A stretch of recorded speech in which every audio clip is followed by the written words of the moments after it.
2024ஆம் ஆண்டு Subang ஜயாவின் Putra heights பகுதியில் எரிவாயு குழாய் வெடித்து ஏற்பட்ட தீ விபத்தால் பாதிக்கப்பட்ட குடும்பங்களுக்கு ஸ்லாங்கூர் அரசாங்கம் 8,64,000 ரிங்கிட் நிதியுதவி வழங்கியுள்ளது. இது தற்காலிக வாடகை உதவி திட்டத்தின் 2ஆம் கட்டமாகும். ஜூலை முதல் செப்டம்பர் 2025 வரையிலான காலத்திற்கான இந்த தொகை ஆகஸ்ட் 6ஆம் தேதி ஸ்லாங்கூர் வீட்டு வசதி சொத்து வாரியம் மூலம் 144 குடும்பங்களின் கணக்குகளில் செலுத்தப்பட்டுள்ளது.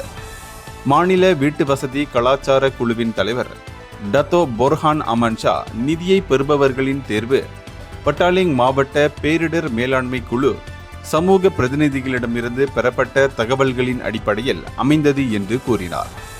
இதனைத் தொடர்ந்து வீட்டை சீரமைப்பவர்கள், வேறு இடத்திற்கு மாற திட்டமிடுபவர்கள் அல்லது உதவி தேவையில்லாத குடும்பங்கள் போன்ற காரணிகளின் அடிப்படையில் தகுதியுள்ள குடும்பங்கள் தேர்ந்தெடுக்கப்பட்டனர்.